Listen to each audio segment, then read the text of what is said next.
Hello bachcho, let's read this question.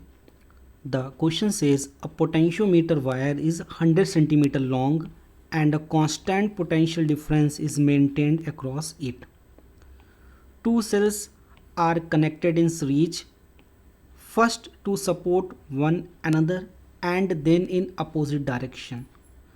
The balance points are obtained at 50 centimeter and 10 centimeter from the positive end of the wire. In the two cases, the ratio of EMF is, first option is 5:1, second option is 5:4, third option is 3:4 and fourth option is 3:2, right. तो की concept को यहाँ पे समझते हैं. की concept यहाँ पे कंसीडर करते हैं. हमारे पास एक पोटेंशियोमीटर हो गया, ये हो गया एक पोटेंशियोमीटर.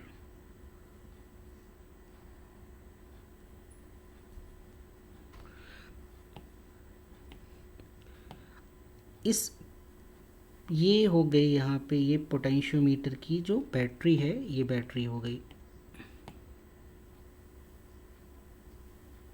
ये माइनस और ये प्लस, ये मेन बैटरी हो गई जिसको V से यहाँ पे रिप्रेजेंट किया जा रहा है.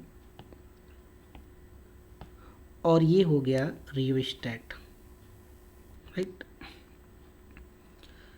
ये A to B ये हो गया हमारा पोटेंशियोमीटर का एक वायर हो गया. ये पोटेंशियोमीटर वायर है जो कि ये बैटरी से यहाँ पे कनेक्टेड है. एज्यूम कर लेते हैं ये जो पोटेंशियोमीटर वायर है इसकी लेंथ यहाँ पे कितनी हो गई, कैपिटल L, राइट. अब हम क्या करेंगे, एक बैटरी को कनेक्ट करते हैं. जिस बैटरी का यहाँ पे EMF हमें मेज़र करना है उस बैटरी को यहाँ पे क्या करते हैं, कनेक्ट करते हैं. सपोज़ इस बैटरी का EMF कितना हो गया, एप्सिलॉन. तो इसका जो बैटरी है इसके पॉजिटिव एंड को हम A से कनेक्ट कर देंगे, ये A से कनेक्ट कर दिया. और जो नेगेटिव एंड है उसको हम एक गैल्वेनोमीटर से कनेक्ट कर देंगे. ये हमने इसको एक गैल्वेनोमीटर से कनेक्ट कर दिया. और गैल्वेनोमीटर के पास एक जॉकी होती है और उस जॉकी को हमने गैल्वेनोमीटर की जो पास जो जॉकी है उसको A से स्लाइड कराएंगे. ये एक किसी पर्टिकुलर पॉइंट पे ये क्या करेगा, नल डिफ्लेक्शन देगा. तो इस पर्टिकुलर पॉइंट को मान लेते हैं J. तो A से J तक की जो लेंथ हो गई उसको मान लेते हैं यहाँ पे स्मॉल l. तो गैल्वेनोमीटर में कितनी करंट यहाँ से फ्लो होगी, 0. तब यहाँ पे जो बैटरी का जो EMF होगा वो किसके इक्वल हो जाएगा, 5 × L. ये लेंथ क्या, L जो बैलेंस लेंथ होती है जब गैल्वेनोमीटर में नल डिफ्लेक्शन यहाँ पे शो करता है. तो ये हो गया 5 × L, राइट. यहाँ पे फाई क्या है, ये फाई है पोटेंशियल ग्रेडियंट. फाई को हम लोग यहाँ पे क्या बोलते हैं, पोटेंशियल ग्रेडियंट बोलते हैं, राइट. तो इसकी कंसेप्ट की हेल्प से अब क्वेश्चन को यहाँ पे क्या करते हैं, सॉल्व करते हैं. अब यहाँ पे केस फर्स्ट में यहाँ पे क्या कह रहा है कि यहाँ पे एक पोटेंशियोमीटर हो गया, ये एक पोटेंशियोमीटर हो गया.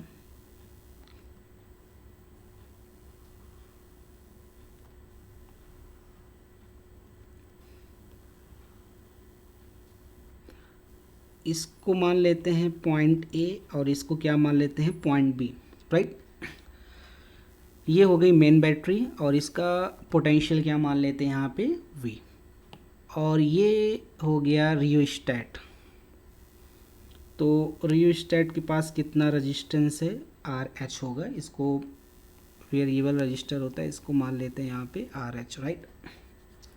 अब यहाँ पे क्या कह रहे हैं कि यहाँ पे केस फर्स्ट में 2 बैटरी कनेक्ट करते हैं. क्या कनेक्ट करते हैं यहाँ पे, 2 बैटरी. तो यहाँ पे 2 बैटरी को कनेक्ट कर देते हैं. एक बैटरी ये हो गई और दूसरी बैटरी ये हो गई. ये हो गया प्लस माइनस प्लस माइनस. पहली बैटरी का EMF कितना हो गया, एप्सिलॉन 1 और दूसरी बैटरी का EMF कितना हो गया, एप्सिलॉन 1. तो ये जो है इसका एक एंड यहाँ से पॉइंट A से कनेक्ट कर देंगे और दूसरा एंड जो है गैल्वेनोमीटर से कनेक्ट करने के बाद दूसरा एंड यहाँ पे किससे कनेक्ट कर देंगे, गैल्वेनोमीटर से। दूसरा एंड यहाँ पे देखो गैल्वेनोमीटर से कनेक्ट कर देते हैं और गैल्वेनोमीटर की जो जॉकी है इस ए से हम लोग क्या करेंगे, स्लाइड कराएंगे। तो एक पर्टिकुलर पॉइंट में ये डिफ्लेक्शन देगा, नल डिफ्लेक्शन सपोज देता है इस पॉइंट पे जे पे। और क्वेश्चन में जो इसकी लेंथ आ रही है वो एल की वैल्यू कितनी गिवन है, 50 सेंटीमीटर, राइट। तब यहाँ पे गैल्वेनोमीटर में कितनी करंट फ्लो हो रही है, 0।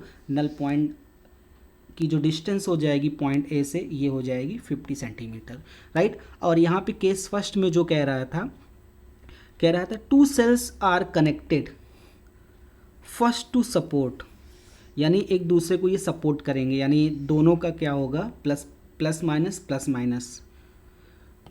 अब यहाँ पे अगर हम की कंसेप्ट की हेल्प से इसको सॉल्व करें तो यहाँ पे देखो E1 प्लस E2 ये किसकी इक्वल हो जाएगा, 5 इंटू एल, और एल की वैल्यू यहाँ पे कितनी आएगी, 50 सेंटीमीटर। ये हो गया हमारा इक्वेशन नंबर फर्स्ट।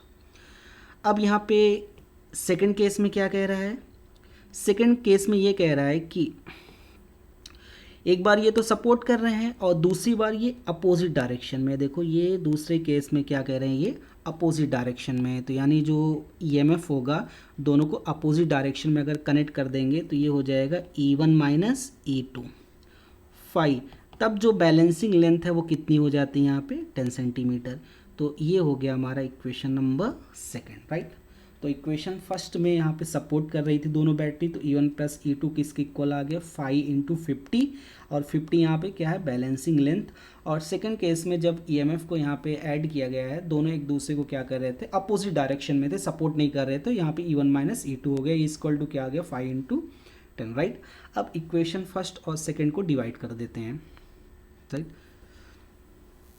तो इक्वेशन फर्स्ट को इक्वेशन सेकेंड से क्या कर देंगे, यहाँ पे डिवाइड कर देंगे। तो इक्वेशन फर्स्ट यहाँ पे है E1 plus E2 divide by equation second क्या है, E1 minus E2। Equation first किसके इक्वल था, 5 इंटू 50,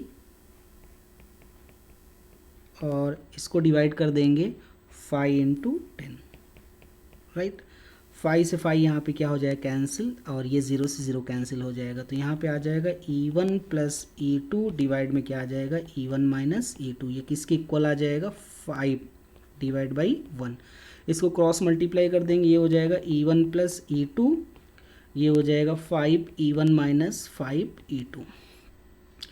E2 को लेफ्ट हैंड साइड लेके आएंगे तो ये हो जाएगा 6 E2, और E1 को राइट हैंड साइड लेके जाएंगे, हो जाएगा 5 E1 माइनस E1। तो ये हो जाएगा 6 E2 इक्वल टू हो जाएगा यहाँ से 4 E1। इसको लिख सकते हैं E1 divide by E2 equal to यहाँ से हो जाएगा 6 डिवाइड बाई 4। इसको कैंसिल करेंगे तो E1 divide by E2 equal to आ जाएगा यहाँ से 3 divide by 2, right. So final answer is E1 divided by E2 is equal to 3 divided by 2। ये हमारा फाइनल आंसर हो गया, राइट। तो यहाँ पे फोर्थ ऑप्शन क्या हो गया, करेक्ट हो गया। Hope you understood it well, best of luck.